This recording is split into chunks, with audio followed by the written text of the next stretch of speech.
with a new set of casters. It's going to be our Cryptic. And Ricky, why don't you introduce your co-caster?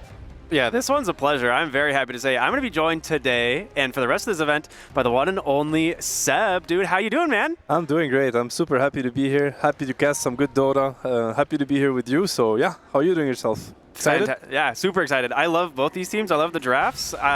You know, the panel not super fond of the Troll Warlord. I can make a better case for the... I mean, the Troll, I would say, has a lot of purpose in this game. I think we were talking about it, you and I. There's a lot of stuff he can dispel if he starts getting Ag, Satanic, Manta. Obviously, you think about the Naga. It's a really good matchup against Ursa.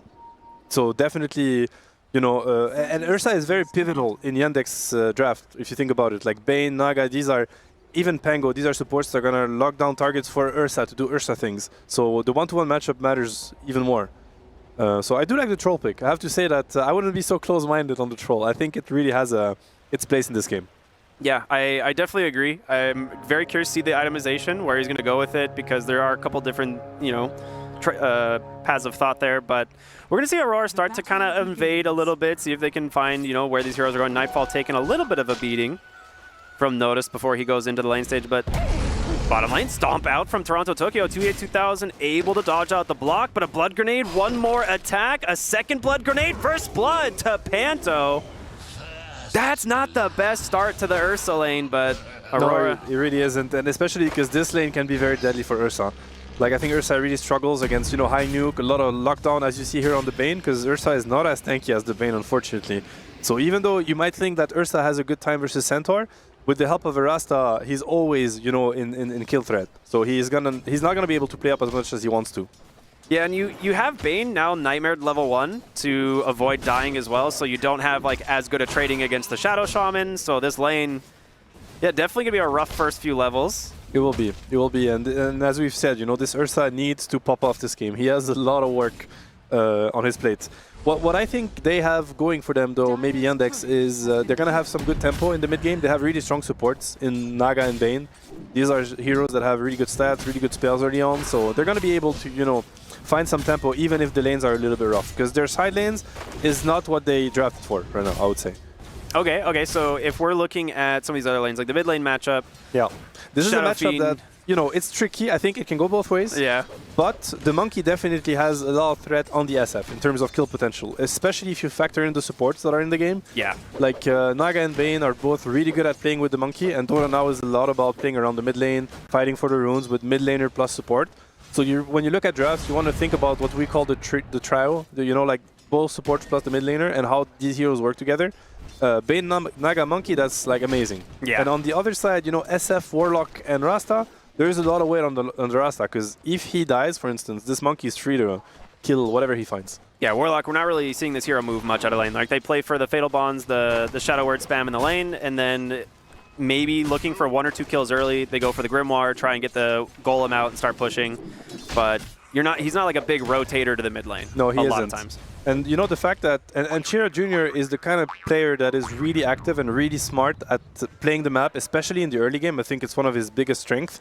Nice. So given the start that he has and the support that he has, I think he can do a lot of work this game. Okay.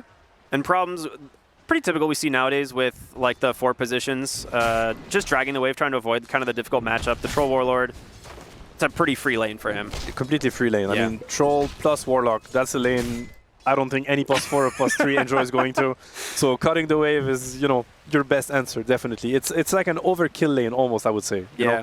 Like both of them can stomp the lane kind of by themselves.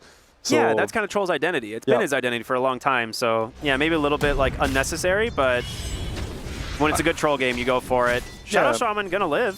Good old innate foul play there, keeping him alive. I can't let you call that good. I think everybody gets annoyed by this innate, so... I'm #1 hater. I'm #1 hater of that innate. Too old, definitely too old. Time to change.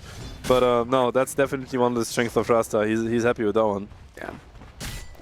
And I mean, honestly, this Ursa is doing much better than I expected him to do. So good on Yandex. I think they're playing this bottom lane really well. Solo's probably soaking a lot of attention, as he should, as a Bane, and it's definitely working out. So yeah, they got the Lotus, which is kind of surprising. Very important, because the Dire lane plays on, threatening the kill. So if you start getting Lotus, you start getting wand charges, raindrops, it stops working. I mean, all the lanes are going pretty well, I would say. Like, everybody's getting what they need. Obviously, this Pango is struggling a lot on the top lane, but, you know, they're playing the XP game. They're, you know, manipulating the creep waves, which is honestly all you need. Yeah, it's all you need as Pango. As long as you're getting levels, I think this is one of the heroes that, you know, can play the game. Well, we're going to see them make another attempt in the bottom lane. TA2000 gets the kill. Mira, one last auto attack, gets the trade. Foul play in 2 seconds and some wand charges, so feeling pretty safe there. That's a really good trade for Radiant, because this Ursa actually did not have raindrop, which is going to change everything. For the upcoming trades, the lane is so good that he's going all the way, like, straight to the face boots, which obviously are also going to have a massive impact. But the fact that he gets a kill is going to get him closer. Like, basically, the gold that Ursa is getting matters more than what the Centaur is getting on this bottom lane. And he gets the XP too, right? Like the first kill, so he's very happy for that. We're going to see a TP to the bottom lane with the war. Well, never mind, cancelled. That was an odd TP, right in the creep wave. Yeah, not sure what they thought. It could have been a misclick too. Yeah. But definitely something he's not going to be happy with.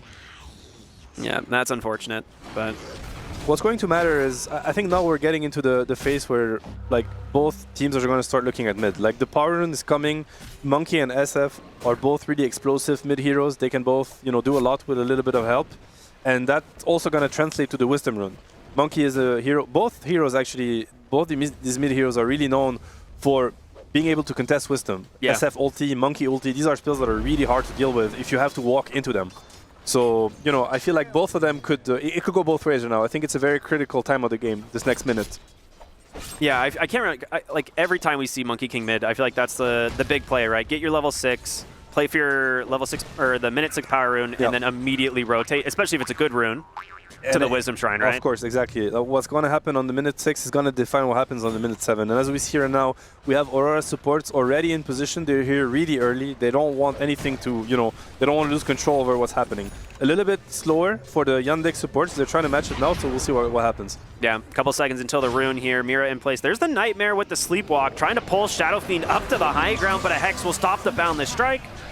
So Kiyotaka manages to get away, and it's an Invis rune, picked up by Problems. So not going to see much impact out of that most likely, but that means Wukong's is down, and you can't play for that Wisdom Shrine now. Yep, and then the siege is still up. I don't think they're going to be able to save it, but very nicely done by Mira. This Boundless Strike would have been really important, because it would have given time for Naga to connect and place... I mean, she doesn't have net, actually. Naga's still level 2. So she's actually pretty weak. Well, top lane, you're going to see a chase here from Nightfall. Just needs to get that first root here, and with the shackles now from the Shadow Shaman, going to start building up those fervor stacks down to the low ground. The Whirling Axe slow continues, and notice 5 seconds till that next shield crash, but I don't think he's going to make it out of this one. Deluge, is it enough to keep him back? Does have the Lotus. It's going to be close. He's going to live for now. He has a salve and a TP, so he could waste their time extra longer if he wants to. He's going to do exactly that. Oh, he salves, looks for a rune. Kiyotaka will find him. Salve's now going to get broken, and with one more swashbuckle away, I think they should be able to close the gap. One raise and a couple of auto attacks. Yeah, that was max range on that one. Yeah, I'm even surprised it hit. Like, this guy knows his SF for sure. No, I mean, really good plays by Mira. Like, he saved his SF mid with the Wukong, then he TP stopped because he realizes that Naga has nowhere to help the Pango, gets the kill on the offlaner, so big impact from the Strasser right now. Yeah, it's cool. Both teams trade the shrines, neither one really interested in contesting them after, you know, those little bit of engagements there, but Joe Jr. still doing fine in the mid lane, not really too far behind. A Sleepwalk here, gonna put Warlock in a pretty awkward spot. He was on Mega dead. Yeah. He gets probably his first set of Jingu stacks this game. I don't even think I've seen him be able to proc it. So important help for the Monkey. I think he was like struggling a little bit. He's definitely not happy with the first Wukong usage, and this is the phase of the game where, I mean, they have overwhelming team fights, so it's not going to be so easy for this Monkey to find his place if he doesn't have like a good early game. So yeah, he wants to get the kills now. He wants to abuse the Warlock. He wants to abuse the Rasta. These are some of the reasons for why Monkey was picked. Haste Rune actually allowing Kiyotaka to close the gap here as the shackles come out, and tons of CC lines up the triple raise. A nice pick off there for Kiyotaka. There are some very, you know, like good things that make you happy in Dota. Like, I think, you know, Axe ulti, triple raise. Triple raise is definitely one of them. Yeah, one of the greatest feelings always. I feel good when I see triple raise, no matter who tanks the raises. Unless it's me. Unless you're the one on the receiving end.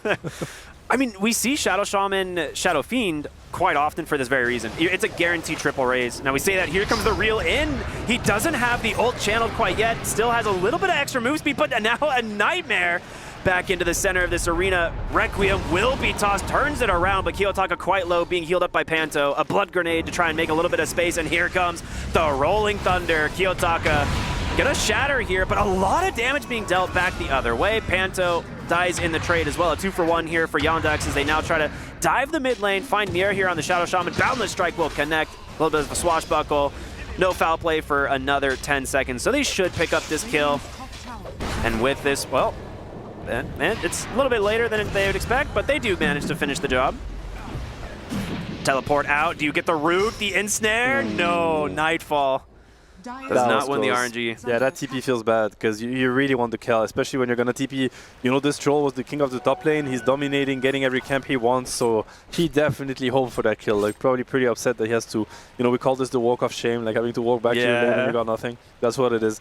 I mean, I just realized, you know, this Naga Bane, like, it's funny. They're doing the same thing. They're just pulling enemies in with the sleepwalk. I've never seen that. It's pretty nice. I mean, putting people back into the Wukong, that's something you're going to enjoy doing. Very costly death, honestly. I think this death on SF, like, Yandex is super happy about that.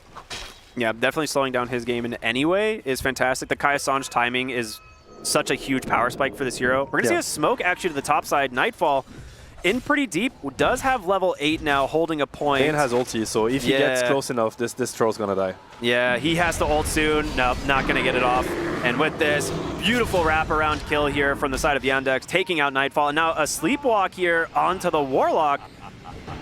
Omega dead by your word definition? Omega dead again. I mean, honestly, like this Pango, I'm quite amazed at how much impact he's having so far. Like, he had the roughest lane of them all. Like, we saw him sit at 8 CS when the troll had like four times that. And, you know, his TP mid was amazing. It secured 3 kills for the enemy. Now he's backed up on the top lane, gets the kill on the troll. Like, he literally turned the game around completely. If you look at the net worth, he equalized what the troll got from the laning phase. Yeah. And, you know, I guess this is a message to all my fellow offlaners that are, like, tilting because of the first waves. You know, stay strong. Stay mentally strong.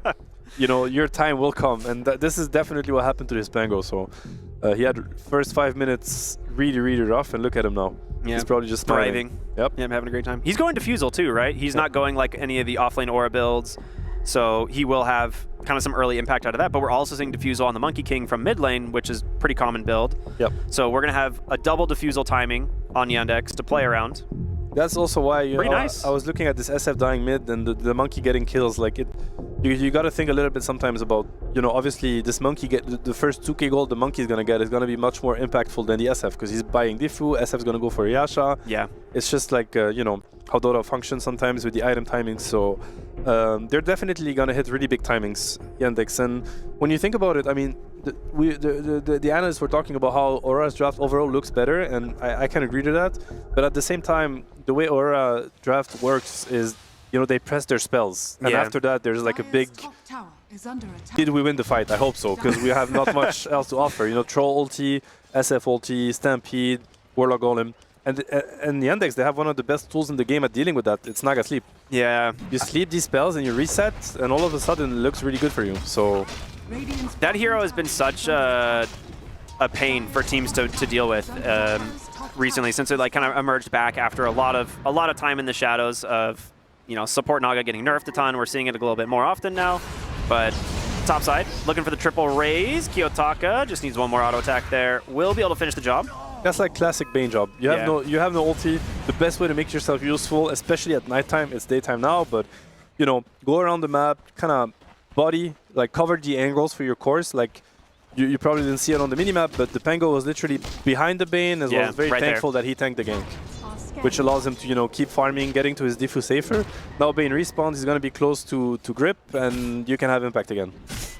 So in typical Centaur fashion, the hero just kind of parks itself in the off lane, buys a Blade Mail, maxes out, retaliate, / return. I can't remember which one it is now, but like this is what he does. Yeah. So he's just going to farm, keep creep dragging, getting to his next set of items. We'll see if we can get some impact out of it soon, because like the blink timing's always really nice. Stampede, always a big deal, which we're going to see them finally use it. It will slow down TA2000. He has to pop the Enrage, but the body block's now coming through. Full duration Shackle, the Song of the Siren. It's going to keep him alive just barely. The Raindrop, man, actually making a massive difference. TA2000 survives, and that is a 5-hero rotation. the little things in Dota. Yeah. You know, the range up on Ursa, the win lace on Naga, that actually mattered because he was like, that was like half a second close. Yeah. Maybe a big Wukong coming mid? No, he's just backing off. Man, they see these TPs coming through. They do not want to mess with it. Honestly, like, amazing use of the sleep. It doesn't get nicer than that. You save your carry, 4 heroes are running at him, they use Stampede. That is the best way you can use sleep in the early game. Wow, that was so close.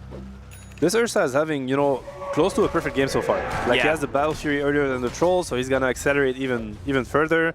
And honestly, like, you know, the timings that Yandex are hitting. Double diffuse up. Double diffuse, Ursa can take Roche. On the next sleep, they could start thinking about it already. They're gonna have pretty nice tools, you know, forcing... That's a really big dive. Yeah, that's just going straight for the Rolling Thunder, securing a kill here. Like you said, there's not much they can really do about this. So Warlock surviving as long as he can, but Mira actually caught out on the backside of this as well, and Sister Shroud will not save him. That's both supports dead here for Aurora. Yeah, the game is meant to be like this right now, to be honest. Like the 2 diffuse plus the supports being very strong. You can see already how deep they're playing on the map. Like, they're playing on the enemy side. And for Aurora, this phase of the game is a little bit weird because the Troll doesn't really want to connect. Neither does the SF. Like, he's farming Yasha. He wants to get to his first item. And same can be said for the Centaur. Obviously, the Centaur blink is going to change things a little bit. But right now, none of the Aurora cores are feeling comfortable initiating plays. They're just looking at what happens, and obviously they're happy to react, but yeah. Yeah, so we're going to see the Battle Fury online for the Troll Warlord. Mira just stuck under the Wukongs, but a Boundless Strike off the mark drops the wards, but a Fiend's Grip is there. The Golem coming out as well, but you don't really have the follow-up damage. Changing of the guard will get Chira outside of those wards, and he's safe. So that's Golem down. This monkey is doing a lot of work. Like, he's playing a great game so far. They're going to get the Golem as well. Extra 100 gold in the bank. Yeah, he's owning. Yeah, it's hard to respond for Aurora, honestly. I mean, they dropped the Golem now, so now they might feel like waiting even longer. To be honest, I think they gotta go. Like, with the Centaur blink, they gotta start looking, because you know, sometimes the best defense is offense. Like, making your own plays, trying to force Yandex to react to stuff maybe like away from your side of the map, so at least you can keep your Troll safe, keep your SF safe. Like, I'd rather have these supports maybe die, you know, like further away from their cores. Yeah. So at least they can keep them safe, and that's what they're gonna do. They click the smoke with the Rasta and with the Centaur, even though they don't have Golem. But it's important. Yeah. That's what they need right now. I mean, you don't have Rasta wards either, so it's like if your Shaman's dying mid lane, which we're going to see them make the jump in the mid lane here onto Chira Jr. The Ray's actually off the mark. Boundless Strike onto 2. Notice with the Rolling Thunder, going to be able to interrupt the back line, but they do manage to finish off the first kill. We'll see if he can look for more here, but it's just going to be TA2000 standing on top of the Shadow Fiend. Requiem goes off at the last second. Song of the Siren out, trying to close the gap, but they've only managed to catch the Troll and the Centaur. Troll's a pretty scary hero. Toronto Tokyo blinks forward, gets the stomp onto Solo as the chase now continues underneath the Tier 1 tower. Gets baited instead, and now that will be the Tier 1 going back for Aurora. Great use of the blink, like you said. Yeah, great spell usage also from Aurora, honestly. I think they played this one really well. It could have looked really bad. Like, if this SF dies and then they're able to chase them with the sleep, they did a really good job at, you know, clicking their spells properly and maybe outplaying Yandex a little bit in this sequence. Because, yeah, it looked scary at some point. I got worried for them, but they executed that really well. All right, and now Kaya Sanj done for the Shadow Fiend, so he is very happy. That'll amplify the farm speed quite a bit. Yeah. But continue to play aggressive here. Toronto Tokyo, another blink forward here, looking for problems, and with Nightfall in tow, they pick up another kill. I like Nightfall's positioning. He's playing well with his team. Like, he's playing close to them, and honestly, he's the difference, because was the Troll not there during the sleep, they probably would have chased. Do they just Roche? They have Shaman wards, right? Yeah, they can easily Roche. Like, this Troll is one of the best heroes at Roching. They have the heals from the Warlocks, so nobody is gonna care tanking the Roche. And they deny it from the Ursa. They have no sleep. It's hard for them to mess with them. Oh, SF's dying. He'll get out. All right, he's fine. But yeah, very low. This Pops hurts. the Amplify Damage rune as well. So this will be a very difficult contest, but notice with the Rolling Thunder, will walk in, catch both supports. The Roshan is dead. Nightfall gets the Aegis. Golem comes down, stops everything Solo's trying to do here, and you just pick up the Bane for free. The question is, can you get out on the rest of Yandex? Noticed and Chira Jr. potentially in trouble here. That is a short range swashbuckle, the shield crash, but double raise connecting, slowing him up so much. Toronto Tokyo with a stun. There's the third raise. Your Pango's dead. Your Bane's dead. I mean, you could tell that Yandex was really upset with the Roche attempt from Aurora, because they definitely thought they could get it. Yeah, they wanted with this draft for sure. You have the Pango roll, you have the diffusals, you have the sleep. These are heroes that really enjoy fighting the Roche pit, and especially with Ursa. You know, I think it's at this point it's almost part of the Ursa gameplay. You buy the blink, you buy the battlefield, you buy the blink, you hope to get a good kill and transition into Roche. That didn't happen for them, so I think that now this Ursa is thinking, you know, I'm playing versus this troll, he has Aegis, he's gonna play very deep on the map and get even faster farm, and it's a bad matchup for me, so how do you get out of this situation, really? It's going to be complicated for Yandex to figure out what is the best play to play, the best way to play the mid game, now that the Roche is not going to be an option.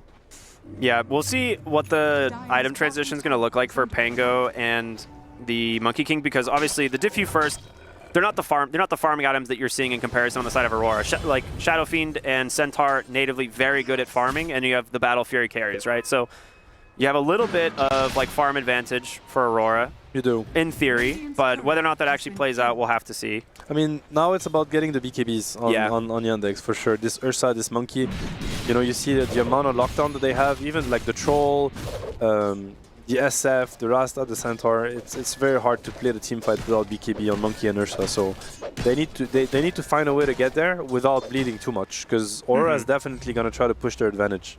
I'm curious, like the BKBs coming out for Aurora as well, because you have a couple of heroes that don't really want to build them early. Like Shadow Fiend needs his combo, he needs his Blink Dagger. The Troll Warlord wants his SNY Aghanim Scepter, and Centaur not typically a Blink or a BKB builder anyway. So the Naga Siren, you know, song could have a lot of impact in some of these fights if they manage to connect on them correctly. But Naga is definitely the hero that Aurora needs to find in the fights. Yeah. Else they might, you know, overextend and be too exposed and be too deep to disengage after the sleep. So it's going to be a game of that. The next objective is going to be the Tormentor. It's going to be up soon. Both teams are happy to get it. Like Troll and Ursa, these are heroes that are... They're positioned well top here on Yandex to look for this. So I like the movement up here on the Monkey King. Yeah, they could definitely try to contest it, but they have to do it in a way where it comes as a surprise. Because if Aurora is really ready and they come as 5 and they do it like with discipline, it's definitely going to be a good fight for Dire. And they're just bringing everyone. Like they actually just know that they can't. Like Ursa is a hero that will kill this instantly. Blink Stomp out from Toronto Tokyo, looking for the Bane. Solo did kind of juke it out for a moment there, but surrounded here now from the side of Aurora. And Solo not going to live very long there. Yeah, no chance taken on Dire side. Yeah, no shot, right? Yeah. They don't have the tower either, so they can't even get here. Yeah, no, they're going to have to give this up for sure. And now that the Bane is dead, they probably can chill and have the Troll do it, or they don't have to bring as many. Looking mid. This is Blink reveal from Kiyotaka, the triple raise into the Stampede. Shackle now from Mira. Nice rolling thunder. But a BKB from Chira Jr. trapped inside the wards. He actually leaves the Wukongs immediately, but they're going to get the double kill for this. Kiyotaka, Requiem at the last second, does get the Monkey King. Really nice use of that final raise, but TA2000 finishes the job. A 2-for-1 trade mid. Really nice response from Yandex, but you still lose Tormentor. Happy. He's happy he got the Monkey, because this could have looked pretty bad. Like, feeding 2 kills when you're that far ahead was quite unnecessary, but at the same time, Yandex was fast to react, because honestly this was a very unexpected move. You know they're going for the Tormentor, so that's like essentially like a 2v5 in the mid lane without the Aegis. It's a little bit crazy, but it could have worked. Yeah, that was a really nice response. That Rolling Thunder came out fast. The Blink Dagger caught me off guard, so I'm sure they had no idea on Aurora that was coming. So very nice movements there. And this is really when SF starts being really scary as a hero. Like when he has the cast, the cast animation, it's quicker. Literally, he can just blow any hero up on one stun. And he has a lot of stuns on this team. Like the Centaur, Rasta, even the Golem might be enough. And we're closing in on the Aghanim Scepter now for the Troll Warlord. Which smoking on Raiden, that's pretty surprising. They don't have Wukong, they don't have BKB on Monkey, they don't have roll yet. I mean, they're going to have roll in like 6 seconds, but this might be hard to read for Dire. The smoke. And you can't like initiate with Song because they just TP in, so it's like you got to find someone with a Fiend's Grip or something to open this fight. But we'll see them make a rotation bottom, looking for seeing any stragglers maybe coming from the Wisdom Shrine, right? Looks like they read it now. Maybe it took them too long to actually find somebody. So you see Aurora playing really safe. Like the Warlock is trying to pop the smoke without dying. He's gonna die anyway under tier 2. Stampede as well, so they don't manage to get him out. too much burst damage coming through from the side of Yandex, so they find something. It's only, position 5. He said he's trying to break the smoke. He knows something's up. Ursa has done a good job, honestly, keeping the farm up. He's still ahead. He's very high level. He's already level 18. He's going to have the Basher ready. So this Ursa can do a lot of damage still.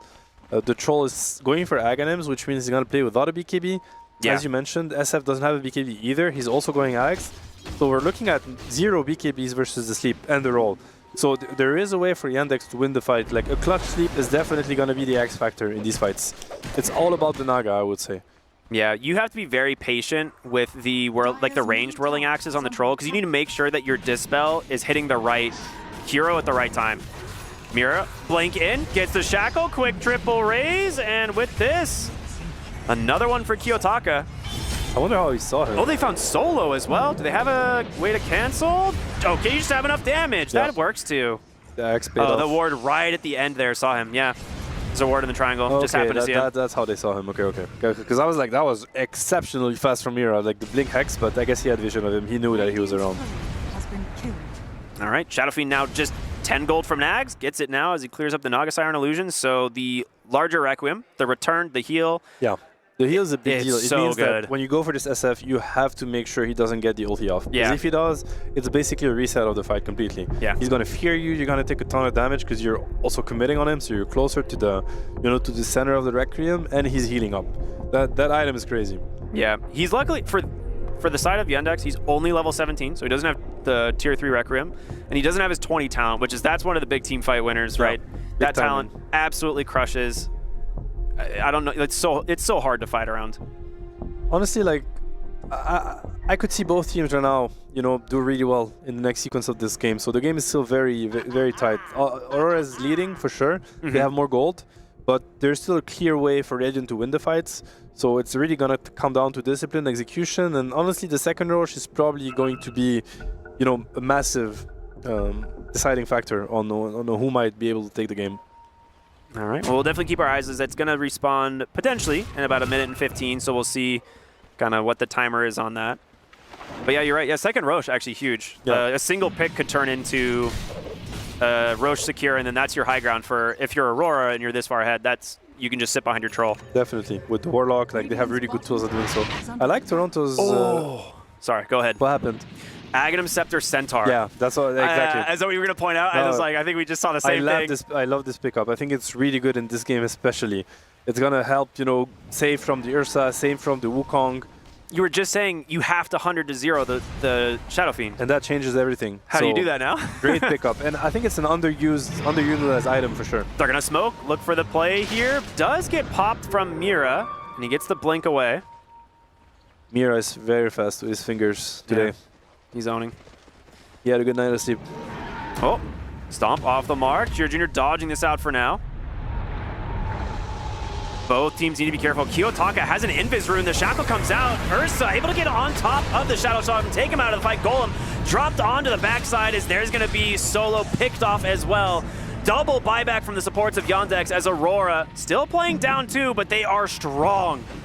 Jiro Jr. able to bound the strike away. He should have plenty of distance to survive. Now Shadow Fiend bashed up in trouble. Toronto Tokyo cannot save him.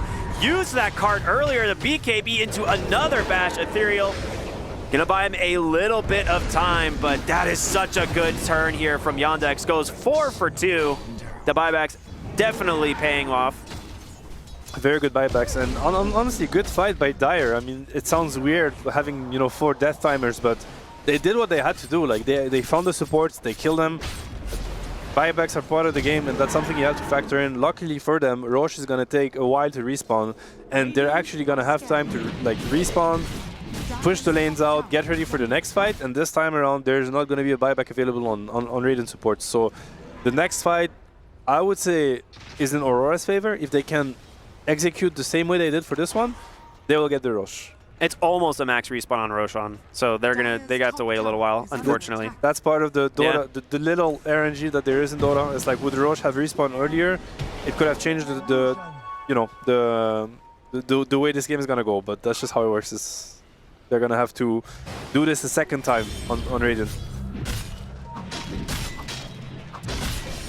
Monkey is really fast also at dodging the spell. It's actually so hard to kill Monkey nowadays with the shard. you know, the mischief, the shard is this hero. So mobile. Yeah, and you don't think of mobility when you know you have like the muscle memory of like it's easy to kill, but it really isn't. Cheer Jr. giving him so much information to pound the strike to get on top of the troll. He gets put in the cart though. He's gonna survive the the Ghost Shroud again, just to stall this one out. But Troll Warlord Nightfall's gotta pop the ult. He gets bashed up, getting kited now, but can they get away? He gets slept instead. Big Requiem. They take down the Monkey King, but a massive win here for Yandex, getting both Troll and Centaur. Roche still not up, as they're very upset about. But it actually looked a bit awkward. Like, can you get off the cart? I'm not even sure. No, you're stuck in it the whole time, unless Centaur dies. You can't get off as the troll. You're on Centaur's wild ride at that point. All right, because this guy definitely wanted to get off the cart. Yeah. Like, I could tell. He's in the Wukong. He knows what's going to happen to him. He's like, please let me get off the cart. Let me get off the cart. Yeah, I mean, the E-Blade is super value. It's keeping Centaur alive for a little bit, but what a scouting play from the Monkey King here. Yeah, they're just outnumbered. Like, the way the fight starts is just bad from the get-go for Aurora. Like, it's way too early. They're not ready. Kiyotaka's not in position. He's trying to help at the very end of it, but it's already too late. Yeah. So this is where you like are gonna eventually need the BKB on your Troll Warlord. You can't pop ult and get slept. You know, you 100% need it this game. I feel like he's got the right build up until now, everything he needed, and now it's BKB next progression. To be honest, I feel like I haven't felt the impact of the axe, but it could have been related to how the game went. Because to be honest, these supports don't buy back and they don't over chase. Maybe they just cleanly win the fight, and we don't have that conversation. But at least the way this game went, he's probably thinking, you know, regretting the axe purchase and wish he had BKB a little bit earlier. Panto scouted out, Blink Abyssal, Hex out from Mira, but has the Enrage. He's back in. Toronto Tokyo Stomp comes through. They do buyback on the Warlock.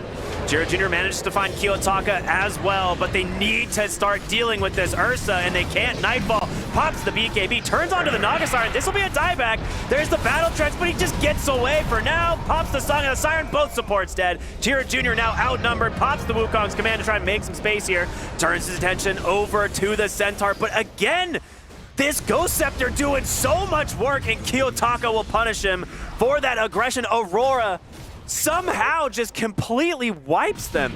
Yeah. Honestly, I think they just have better target focus on Aurora in these teamfights. Like, Bane gets attacked right away. He's the first one to die. He gets like a grip, but like a desperate grip. The Naga gets gone on by the Troll that has a BKB ready, which is like the nightmare scenario. Yeah. Because pressing sleep doesn't do anything. If anything, she's gonna grieve her support, like her cores. So he's like struggling to know what he should do in that situation. And as soon as these supports are out of position and getting gone on, the fight just looks bad for Radiant. Yeah. So they really need to find a little bit more discipline in the formation, and perhaps just Aurora, you know, finding the right angles and always finding the backline. Yeah, I mean, that's your BKB from Troll. That's like the best reveal you could have hoped for. Completely turning the fight. They did a really good job on the Shadow Fiend, kind of kiting out the beginning of this fight, getting himself a lot of space away from Chiro Jr. Yeah, you see the bait, he gets jumped on by Toronto right away, and it's a massive issue. He has drip at this point, but he just can't click it on the Troll. It's just not going to happen. He tried and it just instantly canceled. Yeah. Same for the Naga here with the sleep ready, but Troll is on Earth, or the BKB Earth, like the Aegis Earth Sacket doesn't really do much. Like, he's just looking at his supports die. I will say, I think Nightfall is doing pretty good with the ranged whirling axes. I think he dispelled an overpower. Yeah, that matters a lot. That's part of the matchup too. That's what makes the matchup so difficult for Ursa. Yeah, that always feels pretty rough. So really nice fight. I mean, that's a huge turn. They get rid of the Aegis. They win the fight. They're now sitting on the Basher for the Troll. So that's a death sentence for anyone he managed to get his hands on. Yeah, this Troll is really scary now. Honestly, the game is like kind of completely reset. Like, Yandex was in a really good position with this Aegis. But after this fight, it's gonna be tough. And they already lost one Tormentor. The second one is actually up. So we are gonna see Aurora go for it. And these things, they start adding up. You start getting shards on your supports. You know, the network lead is building up and up. And the fights are just gonna get harder. And as we mentioned from the draft, like, this Troll is set up for success with the draft. Absolutely. It's like getting the late game on Troll here, you're always going to be happy. You're very happy, for sure. Like, you're going to dispel Enfeeble, the Naganet, the Pango passive, honestly, there's not much you care about. It's only the grip, a full duration grip. But how realistic is that when you play versus Centaur, Rasa, and Warlock Yeah. and SF? I mean, they have so much disables for this poor Bane with Arcane Boots. Yeah, right? It's like Bane doesn't have like an Aether Lens blink where you can go like hide in a tree somewhere and hope that they never find you. He's gonna have a tough life. Yeah. But 9,000 lead, the Shard goes to Mira on the Shadow Shaman. I mean, it's a little bit of a nice little buff for foul play. Sometimes if you have like a Greater Lotus in your backpack and you get low, you can really take advantage of it and like psych the other team out and they just, you know, assume you're gonna die and then you pop back up 500-600 health. So there's some cool outplays you can make with the Shard for sure. Can be very handy for sure. So what do we have? Like this Pango is working on a Basher. He bought a Helm of Iron Will, but then decided against it. Yeah, I think he was going Nullifier, right? Because that's a pretty common Pango item, picking up with an early Nullifier, but yeah, holding off on it. Okay, he is going to go back for it, I think. He's going to go back for it. I mean, it's a good item. He wants to make sure that the Rasta dies. He wants to make sure that the, you know, when he goes on the supports, I mean, both of them have the Ghost Scepter, so they really want to make sure that they're able to kill the enemy supports. Even, as you mentioned, like Centaur has a Ghost Scepter, SF has a Ghost Scepter, everybody except for Troll has a Ghost Scepter. It's so good. It is really good, this game. Like, they have 3 cores that play on right clicks, basically, so Pango wants to, you know, stop the party that's happening with Dire. Abyssal Blade nearly done for Nightfall. Still has a little bit of time to finish it, but that will be the second tier 2 tower to fall here for Yandex as he just continues to farm. Now, you talked about it earlier. The Ursa still managing to be as farmed as he is incredibly impressive. Yeah, it is. This game is not easy whatsoever for the Ursa. They have so much catch. The team fights most of the time have went in Aurora's favor. So no, he is so fat on Ursa. I don't even know how he's where he's getting the gold. They have 2 nullifiers already. Yeah. So they're going for a 3rd nullifier. Yeah, I mean, you can. That's what is that if not frustration of seeing a Ghost Scepter target run away from you? Wow. That's all it is. But honestly, now we're getting into the SF game. You know, Refresher, Aghanims. This is when like level 20 over level 20. This hero is a menace. Yeah. He can single-handedly win the fight. Yeah, when BKB comes out as well, and the 25 talent on Shadow Fiend, I think most of the casters take the, like the mid Shadow Fiends, a lot of times take the cast speed on his 25 talent, so it comes out even faster on the combo. He's definitely thinking about it. Like he has like 1 level of Feast of Soul. Like he's probably thinking. You only need the 1, right? You just need the 1 point. That's all you need. Yeah, it's cool. Hopefully we get to see the full combo. It's always super entertaining. But for now, Yandex doing their best to just try and stem the bleeding and I guess wait for this last nullifier. You're not really going to get another big item, I think, on these supports anytime soon. Solo just bought his Blink Dagger, so that's probably his last item for quite a while. He actually changed his mind on Pango. He went for the Basher instead, which he did. Honestly, okay. I like it. If he can cancel the Requiem animation, which obviously there's going to be a really small window for that, but more importantly, control the Troll during BKB, this is like a really high impact for him. So I like the Basher pickup. I think it makes a lot of sense. You already have 2 nullifiers, right? Just rely on your teammates to find it, right? It should be enough. So I like it. Smoked up here on the side of Yandex, trying to make their way through the enemy jungle here. Level 25 Ursa now. That is a big one. Has the Earthshock charges. Honestly, don't blame him. He's playing into a Troll, so he's probably not going to be able to enrage or use the Overpower as often as he'd like. Yeah, he wants to use obviously the Shard with the Earthshock. That's like 2 times. Like it's just extending the ulti duration, trying to survive the incredible burst coming from Dire. They don't manage to connect on the smoke, but they are still holding kind of this top side of the map. This is something that we see often now in Dota these days, in Pro Dota. Is like the first team to smoke gets at a huge disadvantage if they miss the smoke. Because usually what happens is the other team is just patient, they're dodging it, and they smoke after them. And I don't think Aurora want to do anything until Trolls 25 anyway, right? You getting the strong Dispel Battle Trance that's a fight winner. Yeah, it is, 100%.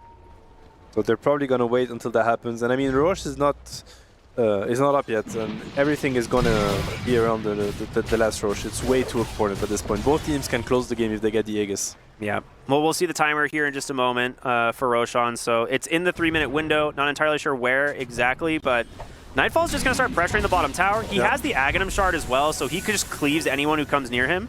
Yotaka is nowhere to be found, so this is just a poke. Yeah, like, they just drop Serpent Wards and leave. This is just a macro move where they're like forcing them back. Like, it's a very good play. if you're not sure how to control the river and the Roche area, you just force them back, force TPs, now you know where your enemies are, and you instantly smoke back to the area you wanted initially, but it was just too hard to contest. Yeah. So that will be the Roshan side, and it spawns right now. They haven't actually scouted it yet, but Panto will get some eyes on it. Very cool map movement by Aurora. This is like textbook Dota. Kiyotaka did not even bother to go because it was the plan they had all along. I mean, the smoke's going to pop here. They know someone's nearby, and with Chira Jr., they're guessing he's in the trees. Toronto Tokyo doesn't actually see him. That is some patience. I would have jumped out earlier. Yeah, I would have just blinked, right, or something. That is crazy patience. All right. Ward going to be cleaned up right away. Does get some vision, though, and ideas of where these heroes are, but Nightfall's just going to get to work right on the Roshan. He's level 25. He knows he can pop this ult at any time. Warlock, Centaur, everybody at the ready to back him up. Roshan down to about 50% HP. There's going to be the disarm. You He's have just to respect the bashed. roar. The roar matters a lot. You have to respect it.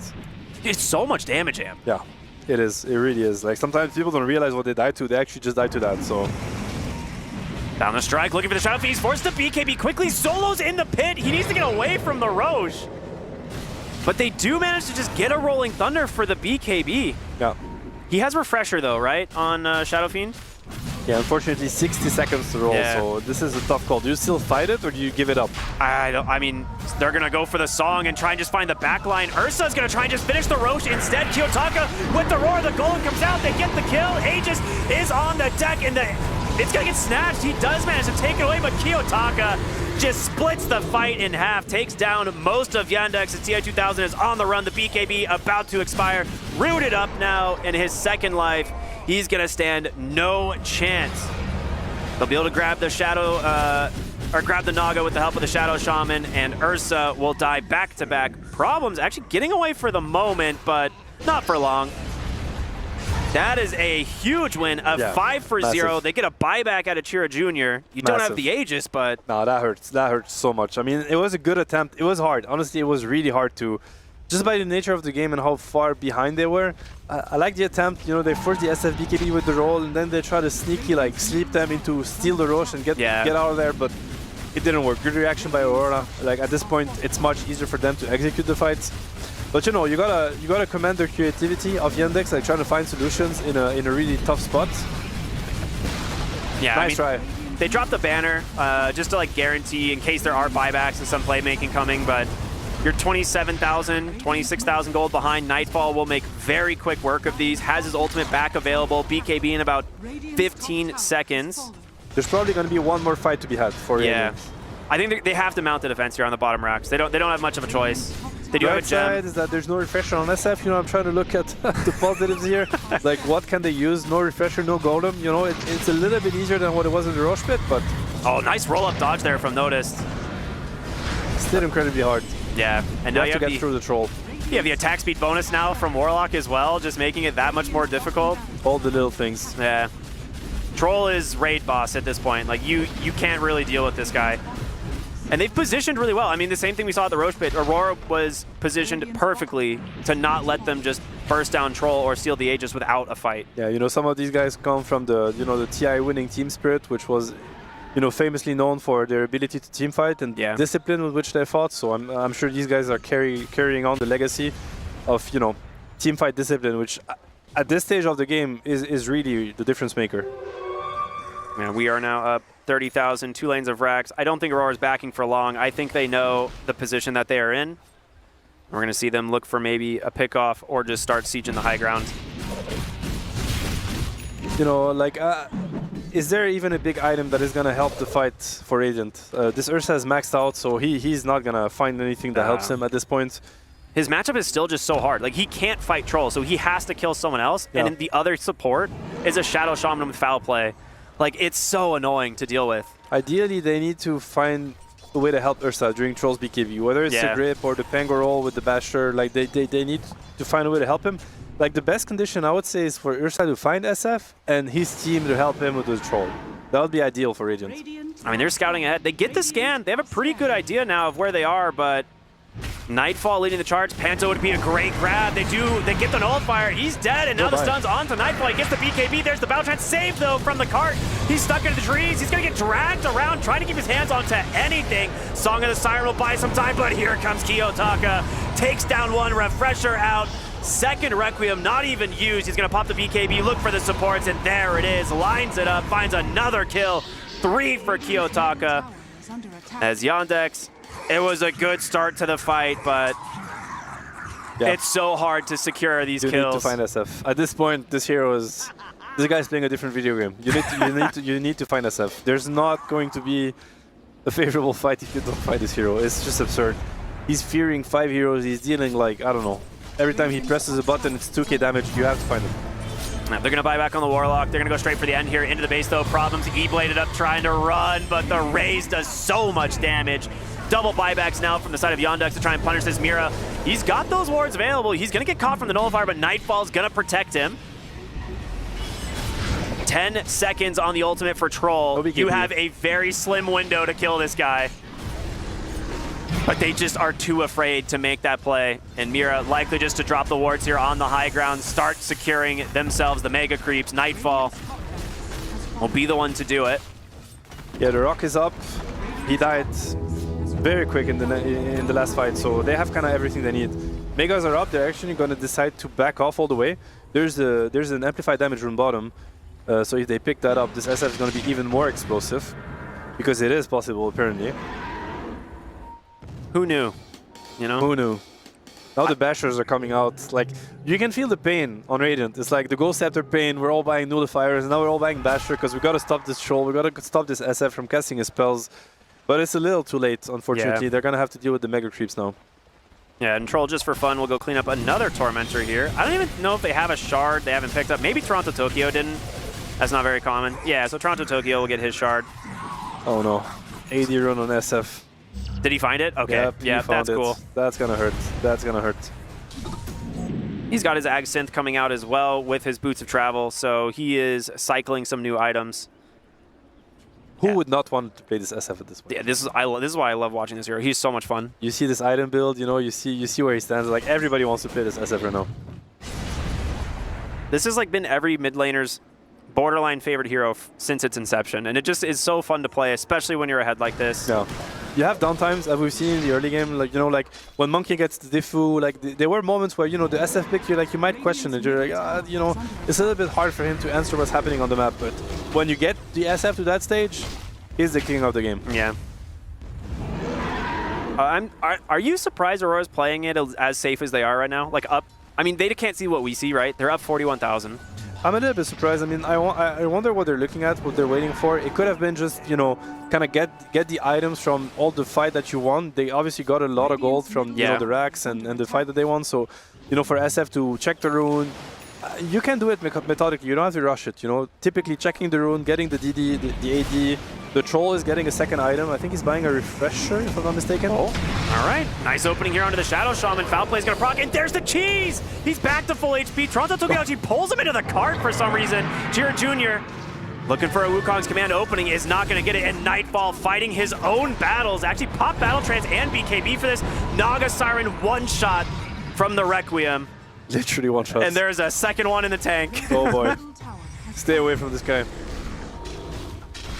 Yeah, I mean, the fact that Nightfall's zoning off 4 heroes, he's going to jump in aggressively here. They get the roll-up taunt, or stun out now from Toronto-Tokyo, and with the chase for the Bane, that's going to be 2 diebacks. This one's looking pretty over here for the side of Yandex. Troll Warlord, ultimate at the ready. He's going to use it. And with this, Shadow Fiend has a whole BKB, a whole set of spells. Here comes the Requiem. The GGs are out, and Aurora taking a very solid game 1 here over Yandex. Good game. Very good game. That was really fun. That was a great one to watch. It's great, but they got to get there. Let's see if they are able to get there as we get into game number 1. Ricky, you got yourselves a Phantom Lancer game. How do you feel? Dude, I am so excited. Yeah, this is a hero that I've had my eyes on for a while. We see the Aghanims buff just slightly. We're like, okay, maybe the hero's back. We'll see, but this is not going to be the easiest game for it. So, Seb, you know, thoughts on the Phantom Lancer? What are you feeling? I mean, I'm hyped about the hero. I think the hero definitely deserves to be back in the meta. It has a lot of potential.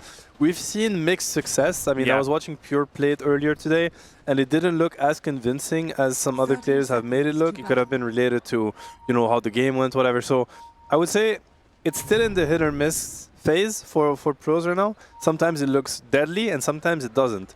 And I kind of have high expectations for PL in general, because it's always a hero that comes late in the draft. So technically, it should always do good, you know? Yeah. Like, you only pick PL if you believe it's a good PL game. So yeah, kind true. of prove it to me, you know? Yeah, yeah. So if this hero can't win in games that it's built for, then the hero might not be as good as they think it is. But we'll have to see this game. Nightfall is definitely... He hasn't played it in a while, but he used to be known for his PL. that is true. That's actually a really good point. This was one of his favorites for quite some time.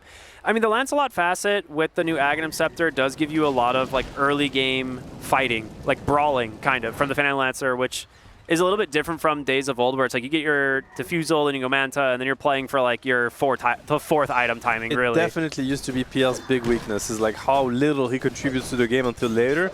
So when that gets better, then the hero gets, you know, back in the meta. Yeah, so we'll have to see how it goes. Mirror matchup from last game here. Kiyotaka, Shadow Fiend versus Chiro Jr. on the Monkey King. And I know you were talking a little bit about it as well. The Tusk is a big difference in terms of how this like mid lane matchup could go if we see Problems able to rotate. And the off lane matchup with the Timbersaw allows him to do so. 100%. Like, so that's like the double bonus for the Timber pick. Obviously, should be a decent matchup against PL, because it should get to the point where, you know, it's just hard for this lane to touch the Timbersaw. First levels is when they can apply the most pressure, and after that, they're just going to have to let him be. And this is when the Tusk is going to be free to decide whether he wants to, you know, play on the safe lane, stack for Timber, attack the SF. Like, this Tusk is going to have a lot of freedom. Yep, right now Natus actually taking a lot of damage here in the top side. One more auto attack, a single spell would probably secure this kill. They can't get it. Just a little bit short on mana there for Nightfall, so Problems. Nice body blocks as well. And Hurts a lot though for the Timber. I think, yeah, you know, you don't have reactive armor. Now he needs to buy regen. This is definitely not a trade you're happy with. Like, you want to get to your level 2, level 3 to the point where they can touch you as healthy as possible. yeah. He's sending out a salve, some more regen, and like you said, it's just a lot of economic damage into the Timber, and it's going to slow down his progression, but we'll see if he gets the levels. As for CS in your other lanes, pretty even. Nightfall, honestly, not even CSing super well on the Phantom Lancer either. Yeah, he committed pretty heavily with the chase, so that could explain why. And I mean, I think what's surprising to me is that the mid is a little bit more even than first game, so you know that kind of says a lot about, because like that's like same side, same matchup, you know, like same players. So Yeah. And honestly, nothing happened besides them playing the lanes differently. So, you know, I think it's actually really rare in the series that you get to see, you know, exact same matchup with like including silent players. So quite funny. Yeah, the safe lane Templar, TA, I was saying TA2000. The safe lane Queen of Pain for TA2000. This is a hero we've seen kind of get a little bit more flexibility lately. Her facet change just has allowed her to be incredibly dominant in the early game, in the mid game. We've seen some cool item builds as well, so definitely excited to see where he goes with this. Yeah, there's going to be a Mjolnir at some point in the matchup against PL, that is for sure, but we've seen different ones. I think some players go for the Blade Mail quite early, other ones go straight for the Maelstrom. Some players also decide to max, you know, Shadow Strike and skip completely on the Scream of Pain, and then some others will go a more regular max E into Max Blink. So let's see what his style is on the Queen of Pain. And how do you feel about the Bat Rider? Because this is a hero that I feel like has kind of popped back up and pretty dominant in the meta. Doesn't really make it through first phase bans very often. And when it does, typically can be like the make or break in a lot of the mid game. That blink timing feels so strong, right? Yeah, I think it's a very strong hero. I also enjoy seeing, you know, games where if the blink lasso is a little bit countered, I think it's a hero that with the Firefly can get so much farm as on his support that you're gonna get the, you know, the classic support items like an early Solar Crest. You can have a lot of impact through how you itemize basically with the gold that you get on this hero. So in my opinion, it's like it's versatile, it's very strong in the lane, it's strong in the late game. It offers damage, it offers initiation, so definitely deserves the top spot in picks and bans. Yeah, I like the 2-point dagger here from TA2000. The Centaur is just such a hard hero to trade with, right? He's going to max his passive. He actually picked up an early Ring of Health, so he's just going to be kind of healing off most of what Queen of Pain can do, but she at least can keep space between her and the Centaur. It's going to get to the point where the Centaur is not going to care as much about what the Coop offers in terms of damage, but you know, I think like Coop plus Warlock should be enough to keep him under pressure. So we've hit the 4 minutes. No rotations really to the mid lane yet, and this will give Shadow Fiend pretty much free reign of the water rune. So he's having a great time. 24-4 to the 15-7.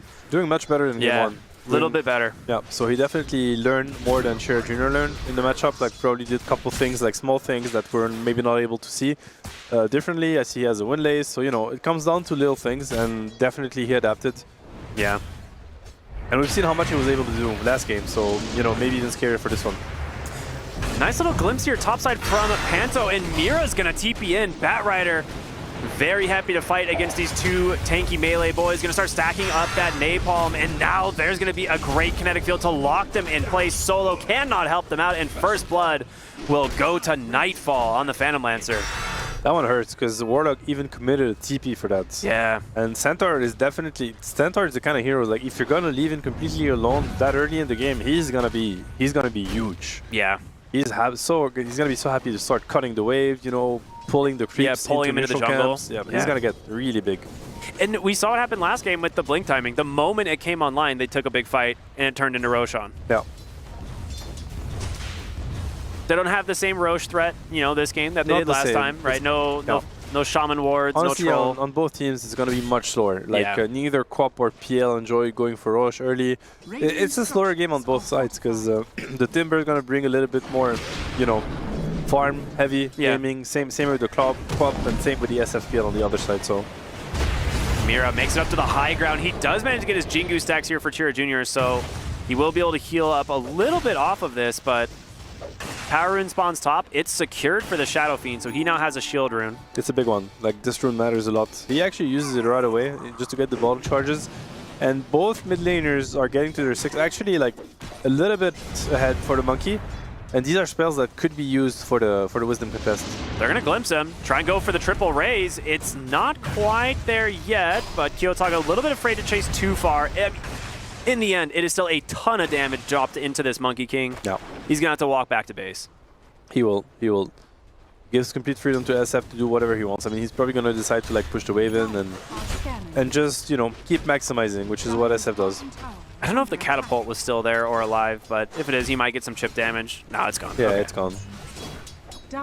Slower game on both sides. We're getting like key spells. You know, it's gonna be the Monkey Wukong. He's saving a point. It's gonna come eventually. You're gonna have the Sonic Wave coming, so the game is gonna start to accelerate pretty soon. Warlock is also, you know, a big factor in when Radiant is gonna decide to press the issue.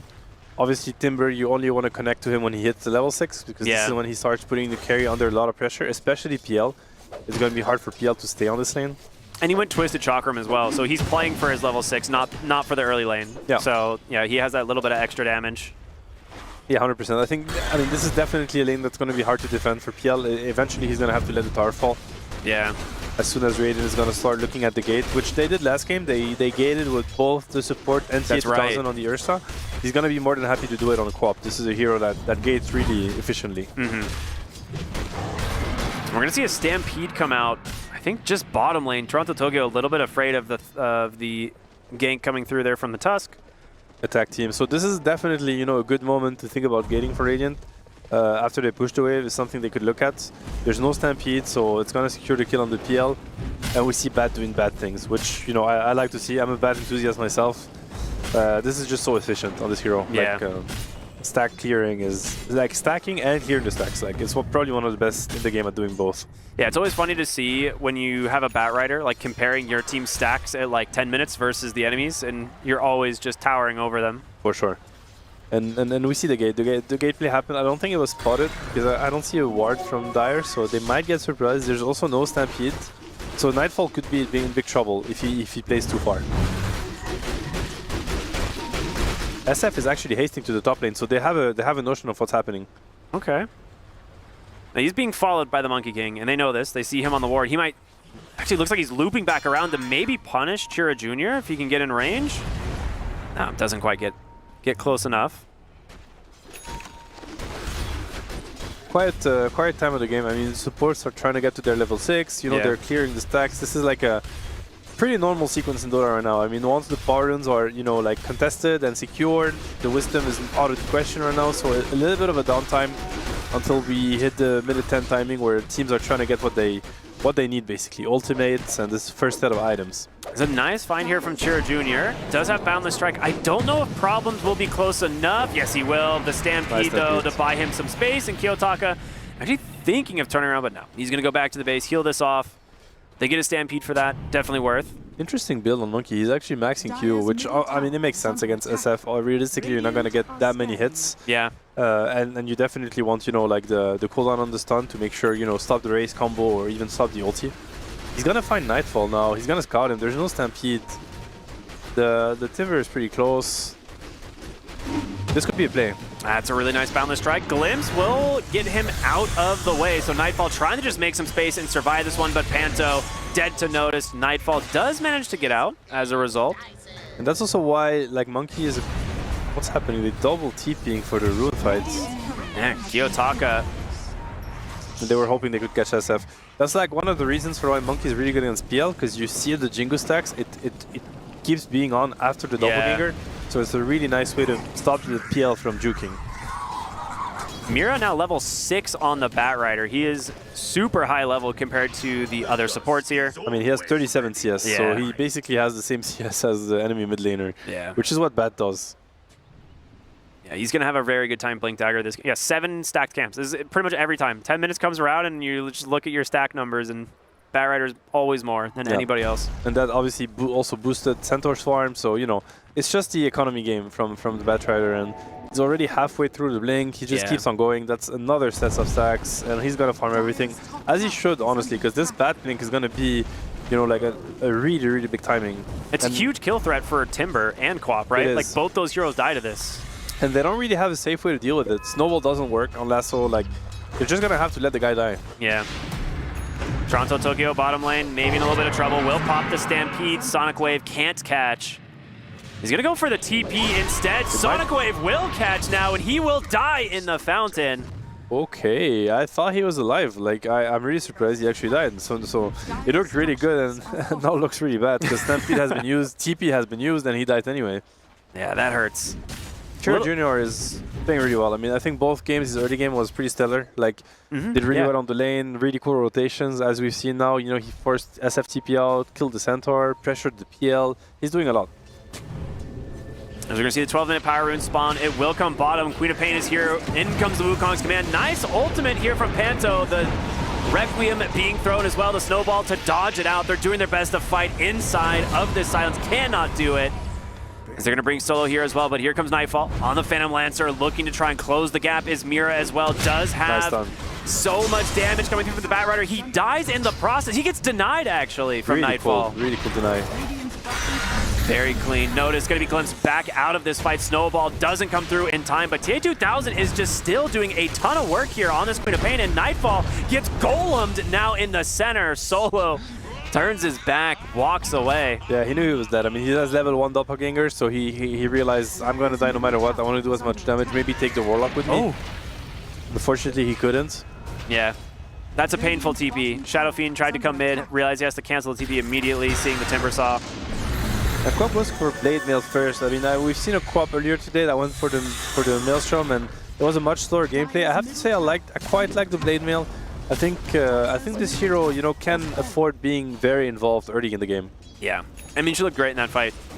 Constantly dealing the damage with these daggers, and difficult to catch, at least for now. Outside of Static Storm, there's not a lot, right?